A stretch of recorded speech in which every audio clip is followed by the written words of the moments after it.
Hello and welcome. I'm Rajya. You're watching News Tonight. Let's have a look at the top headlines of the day.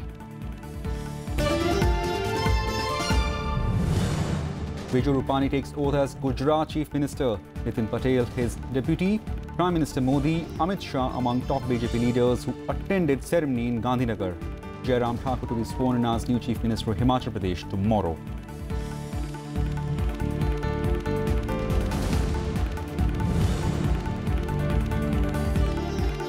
Mother and wife of Kulbhushan Jadhav narrate their bitter experience after the meeting in Islamabad. India says Pakistan violated the spirit of their agreement.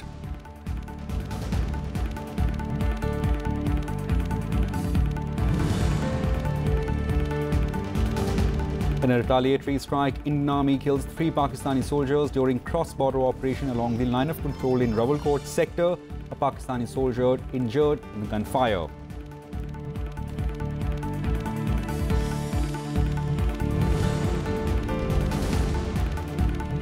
And Jammu and Kashmir Chief Minister Mehbooba Mufti expresses hope that people will choose ballots over bullets during Panchayat elections. State government plans to hold polls next February.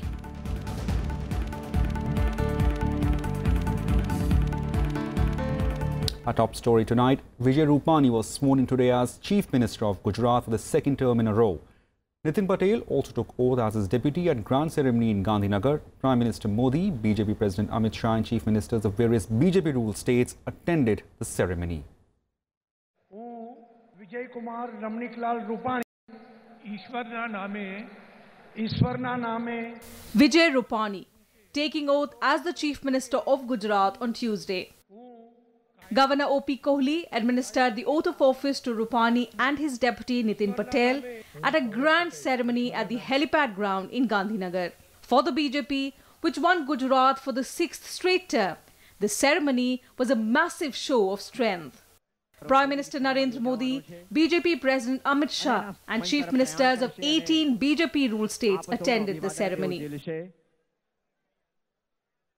Among the BJP allies, Bihar Chief Minister Nitish Kumar was also present along with his deputy Sushil Kumar Modi. Several union ministers and senior BJP leaders were also there. Apart from the Chief Minister and Deputy Chief Minister, 18 ministers were also sworn in. They included Bhupendra Singh Chudasma, R.C. Faldu, Kaushik Patel, Saurav Patel, Ganpat Singh Wasawa, Jayesh Radadia, Dilip Thakur and Ishwar Parmar, who were sworn in as cabinet rank ministers.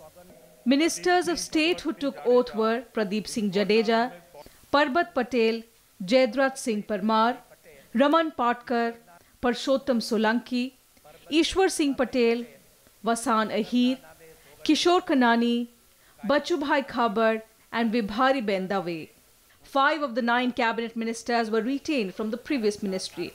Ministers of state included 5 from the earlier ministry. Vibhari Ben Dave is the lone woman in the new ministry, while 6 ministers belong to the Patel community. With 99 MLAs, the BJP has a simple majority in the 182-member Gujarat Assembly, 16 less than its 2012 tally of 115. The opposition Congress added 16 more seats to its 2012 tally of 61 seats. The strength of the party and its allies in the new house is 80. Bureau Report, Rajya Sabha TV. The mother and wife of Indian prisoner on Pakistani death row, Kulbhushan Jadhav, returned safely from Islamabad after meeting him at Pakistan Foreign Affairs Ministry office on Monday. But while meeting did take place after months of diplomatic pressure from India, Pakistan reportedly violated the spirit of agreement in conducting the meeting.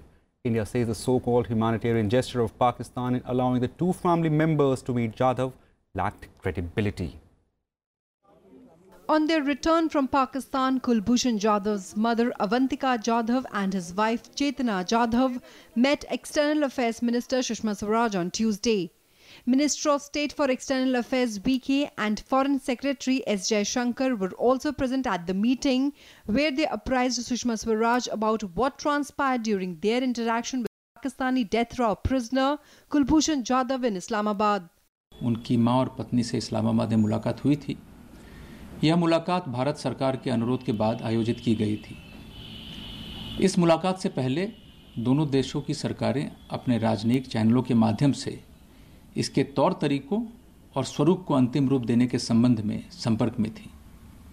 दोनों पक्षों के बीच इस बारे में स्पष्ट सहमति थी और भारतीय पक्ष ने अपनी सभी वचनबद्धताओं का निष्ठापूर्वक पालन किया। But India said the Jadhav family meeting was not conducted in the spirit it was agreed between the two countries. Giving details of the meeting, the MEA said Kulbhushan Jadhav was forced to speak to them only in English and not in Marathi, their mother tongue. From the feedback we have received of the meeting, it appears that Sri Jadhav was under considerable stress and is speaking in an atmosphere of coercion. Most of his remarks were clearly tutored and designed to perpetuate the false narrative of his alleged activities in Pakistan. His appearance also raises questions of his health and well-being. We also regret that, contrary to assurances, the overall atmosphere of the meeting was intimidating insofar as family members were concerned. Disclosing further details, the MEA spokesperson said the Pakistani press was allowed to harass and hector them under the pretext of security. Both women were forced to discard the Mangal Sutra, bangles and bindi and change their dress before they met Jadhav. Deputy High Commissioner JP Singh was kept behind an additional partition that didn't allow him access to the meeting as was agreed. The Pakistani authorities further kept Chetna Jadhav's shoes and didn't return them. We would caution against any mischievous intent in this regard. The manner in which the meeting was conducted and its aftermath was clearly an attempt to bolster a false and unsubstantiated narrative of Sri Jadhav's alleged activities. You would all agree that this exercise lacked any credibility. Kulbhushan Jadhav's case is being heard by the International Court of Justice after Pakistan unilaterally pronounced the death sentence on him. India is expected to increase efforts to counter the Pakistani propaganda to defame it. The aim is to get Kulbhushan Jadhav back from Pakistan to India. And the inputs got from Kulbhushan Jadhav's mother and wife will be helpful in India's case in International Court of Justice. Now it will be interesting to see that how Pakistan quickly gives consular access to India's officials. Akhilesh Suman for Rajya Television with camera person Raj Thakur in Delhi. Well, the Indian Army on Tuesday said it killed 3 Pakistani soldiers during a cross-border operation along the line of control in Jammu and Kashmir's Rawalkot sector. The firing took place around 6 p.m. on Monday. The strike is seen as a retaliatory measure against the killing of 4 Indian Army personnel by Pakistan last week. A Pakistani soldier was also reportedly injured in the gunfire. The operation involved Indian troops reportedly using IED, light machine gun and assault fire. The incident comes 2 days after Pakistani troops killed an Indian Army major and 3 jawans and injured another in Kerry sector of Rajouri district. हमारी सेना कमजोर नहीं है और पाकिस्तान की द्वारा ये हरकत की गई है, इसको हम क्षमा नहीं कर सकते। हमारे जवान और रक्षा मंत्रालय में वो ताकत भी है, हमारे फोर्सेस में ताकत है और 3 दिन में इसका जवाब मिल चुका है और हम किसी भी हालत में पाकिस्तान की किसी भी हरकतों को जवाब देने के लिए हमारे जवान तैयार हैं। भारतीय सेना ने ये कार्रवाई की है तो ये स्वागत योग्य है और स्वाभाविक रूप से देश चाहता है कि इस तरह की बातें नहीं हो हमारे सैनिकों के साथ जो बॉर्डर पे हो रहा है। पाकिस्तान लगातार पिछले 2-3 वर्षों में सीज फायर का इतना जबरदस्त उल्लंघन कर रहा है। हमारे सेना के लोग मारे जा रहे हैं, हमारे जो सिविलियंस है वो मारे जा रहे हैं। हमारे आर्मी और सेना और अपने जवानों को हम हर समय सलामी करते रहे हैं कि वो अपनी देश की सुरक्षा के लिए अपनी जान हथेली पे रखकर वो जो है ये काम करते आए। उसी वजह से अपना देश की ताकत आज 70 साल जो अपनी आर्म्ड फोर्सेस ने जो भूमिका अदा की उसका एक बहुत बड़ा योगदान है कि हम जिस प्रकार से आज है एक स्वतंत्र देश के रूप में। A top Jaish-e-Mohammed commander was killed by security forces in an encounter in Pulwama district of Jammu and Kashmir on Tuesday. The militant was identified as Noor Mohammad Tantre. He was shot dead in South Kashmir's Sambora district. A weapon was reportedly recovered from the encounter site. Acting on a tip-off, a crack team of Jammu and Kashmir police cordoned off the house that resulted in a fierce gun battle leading to elimination of top JEM commander. 47-year-old Noor Mohammad is considered the brain behind terror outfit's revival in the valley. He was wanted in various terror incidents, including a suicide attack at BSF camp in Srinagar airport. The Jammu and Kashmir police termed the killing as a significant breakthrough. ये बहुत ही notorious terrorist था और इसको काफ़ी cases में जो highway पे attack हुए हैं उसमें ये इसकी इन्वॉल्वमेंट पाई गई है और ये जैश मोहम्मद से ताल्लुक़ रखता था और अभी भी प्लान कर रहा था कुछ अटैक करने का. Now, Jammu and Kashmir Chief Minister Mehbooba Mufti has expressed hope that people will choose ballots over the bullet during Panchayat elections scheduled to start next Friday. Mehbooba Mufti, who met Governor N. Vora on Monday, said the government wanted to hold the elections from February 15th. Continued unrest after the killing of Burhan Wani in the year 2016 prevented Panchayat elections from being held.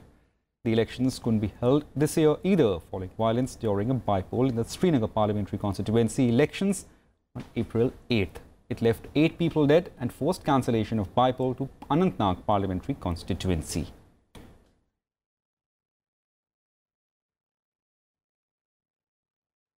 Here's a quick look at what else is making news across the country and nationwide. The Home Ministry sanctioned Rs 167 crore to 9 states for development of infrastructure in forward areas under Border Area Development Programme.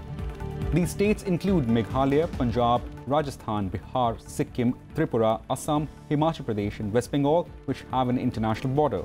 However, priority is given to villages that are identified by border guarding forces for speedy development of infrastructure.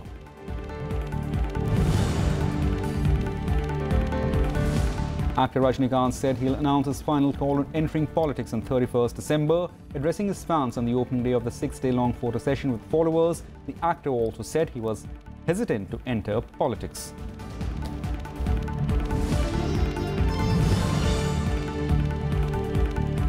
The central team is visiting Tamil Nadu and Kerala to assess damage caused by Cyclone Orkney. In Tamil Nadu, an interministerial team from centre will visit Kanyakumari district to review the damage. In Kerala, the team will be led by Additional Secretary in Home Department, Vipin Malik. It will visit various coastal areas and also meet top state officials. The team will submit report based on the centre's assessment.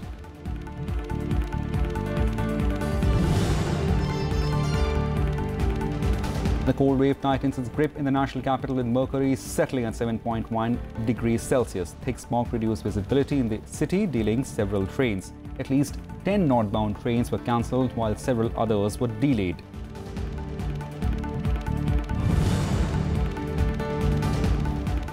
The Delhi Jal Board today announced a hike of 20% in water tariff. However, there will be no change for tariff for consumption of up to 20,000 litres per month. The hike will come into effect from February next year. The decision was reportedly taken at a meeting headed by Delhi Chief Minister Arvind Kejriwal.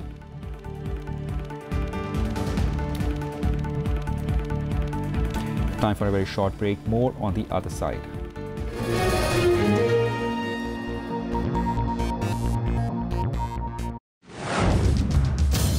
Hello and welcome to this year-end special episode of Security Scan. I am Vishal Dahiya. The most dangerous thing that could happen in defense modernization is political rhetoric. And political rhetoric seems to have overtaken pragmatism. Between submarines, that is sea denial, and an aircraft carrier, what would you prioritize? If modernization has to move forward, it has to be focused. There should be somebody monitoring it very closely.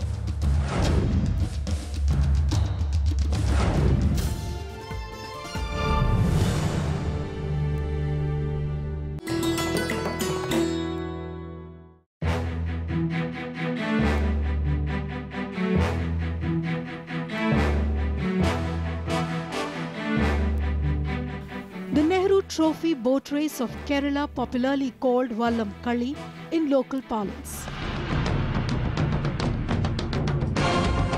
This historic boat race dates back to 1952 when Pandit Nehru visited the state and a pageantry of boats accompanied him from Kottayam to Alappuzha. The race, conducted on the second Saturday of August every year, is a major tourist attraction. It's generally the snake boats which participate in the race, and hence the shape of the winner's trophy is also a replica of a snake boat.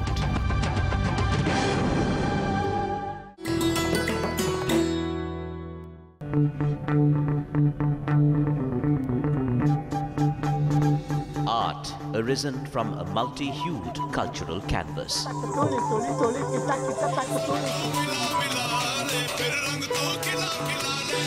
Tradition and cultural fervour dating back centuries.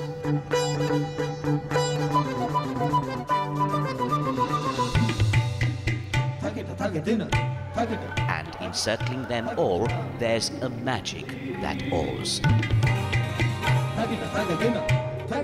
Embrace your nation's brilliant human warmth.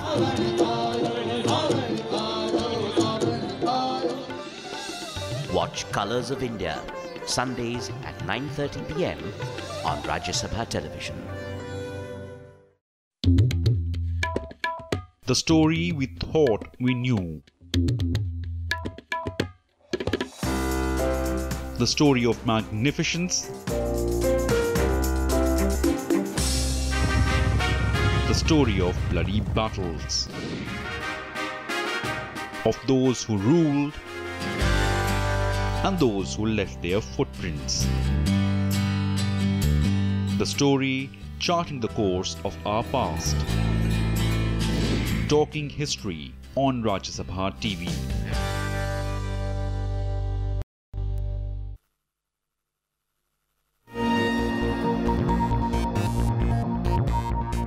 Welcome back. Foreign ministers of China, Pakistan and Afghanistan on Tuesday held the first trilateral dialogue in Beijing. The three sides reiterating their firm resolve to fight the menace of terrorism while deciding not to allow any nation, group or individual to use their territories for terror activities. The foreign ministers also discussed development, security and counter-terrorism during the first trilateral. This was the first meeting of its own kind ever since the three countries agreed to establish a trilateral dialogue mechanism in June this year.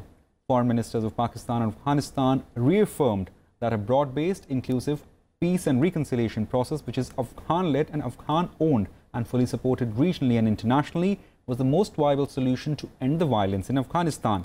China and Pakistan will also look at extending the $57 billion China-Pakistan economic corridor to Afghanistan as part of China's ambitious Belt and Road plan linking China with Asia, Europe and beyond. The second China-Afghanistan-Pakistan foreign ministers dialogue will be held in Kabul next year. 中国和巴基斯坦，我们双方愿意同阿富汗一道，本着互利和共赢的原则，来探讨中巴经济走廊以适当的方式向阿富汗的延伸。双方同意尽快的改善彼此的关系，实现双方的和睦相处和共生共存。双方都一致表达了绝不会允许任何人、任何势力利用自己一方的领土来从事反对和破坏另一方的行动。The successful implementation of CPEC projects will serve as a model for enhancing connectivity and cooperation through similar projects with neighboring countries, including Afghanistan, Iran, and with Central and West Asia. Thousands of Peruvians poured on the streets of Lima to show their anger at authorities' decision to pardon former President Alberto Fujimori. Fujimori was shifted from the jail to hospital last week due to ill health. Peruvian President Kuczynski's decision to pardon Fujimori is being seen with suspicion, as it has been alleged that he did it to save himself from an impeachment. Chants of no to the pardon rent the air as thousands gathered in Peru's capital, Lima, during a second day of unrest that began on Christmas Eve. Police fired tear gas and clashed with the protesters who were angry at the authorities' decision to pardon ex-president Alberto Fujimori. President Pedro Pablo Kuczynski pardoned Fujimori on health grounds and said despite the anger at his decision, he could not allow Alberto Fujimori to die in prison. Estoy convencido que quienes nos sentimos demócratas no debemos permitir que Alberto Fujimori muera en la prisión. La justicia no es venganza. Todo indulto es por esencia controversial. Hay un grupo importante de peruanos que se oponen al mismo.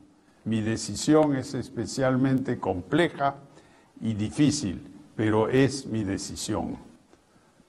No debo ser yo solo el presidente de los que votaron por mí, debo serlo de todos los peruanos. Las heridas abiertas solo podrán curarse a partir de un esfuerzo reconciliador y de una voluntad de la que todos debemos formar parte. Fujimori is serving 25 years for human rights abuses and corruption. He was convicted of authorizing killings carried out by death squads. Fujimori was moved from jail to a hospital last week to be treated for dropping blood pressure and abnormal heart rhythm.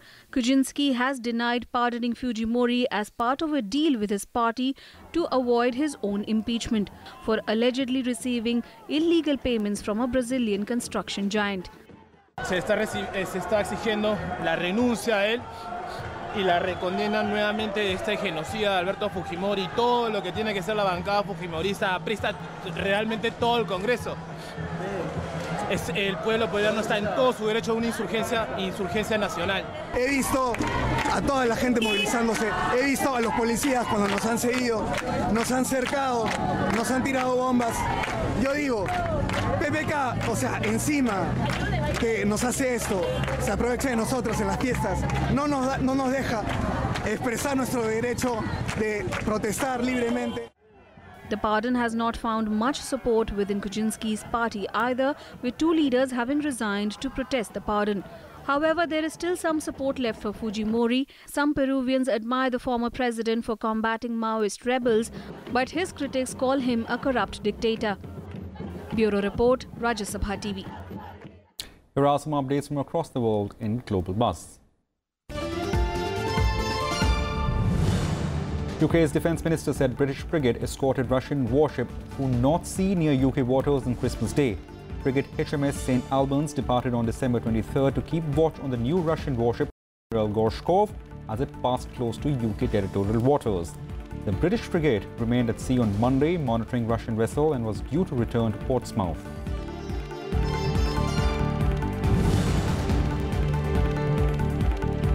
Liberians are choosing a new president in a runoff vote between Vice President Joseph Boakai and former international footballer George Weah. Weah won the first round but did not secure the required 50% of vote for the outright victory. Legal challenges delay the vote to replace Ellen Johnson Sirleaf, Africa's first elected female president.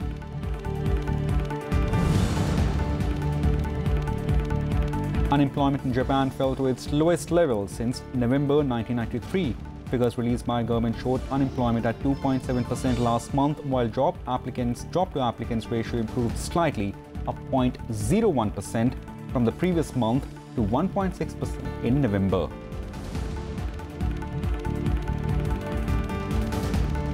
And now we bring you all the sports news in the Sports Beat.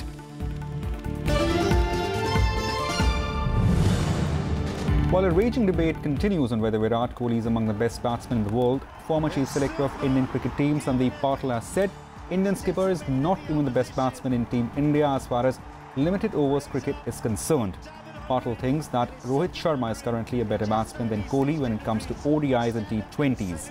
However, he conceded that Kohli is India's best batsman in Test cricket. Here it is. The super. Australia opener David Warner struck a century as England continued to struggle on the opening day of Boxing Day Test at Melbourne. Warner dazzled with some fine stroke play in one-sided morning session against England side that has already lost the Ashes series 0-3. After Warner was dismissed, captain Steve Smith continued the rout, making an unbeaten half-century to guide Australia to 244 for the loss of 3 wickets. England are looking to avoid a second successive Ashes whitewash down under and third in 11 years.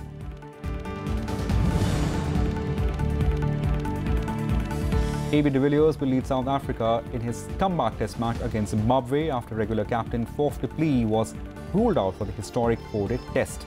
He's still recovering from the lower back and shoulder injuries. De Villiers hasn't played a test in almost 2 years. South Africa are now hoping that du Plessis will recover in time for the first test against India in Cape Town, which starts on January 5th.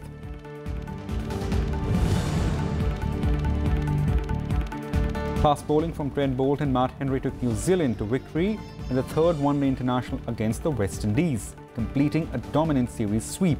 Boult took a correct bowling figure of 7 for 34. New Zealand won the rain-interrupted clash by 66 runs on the Duckworth and Lewis method.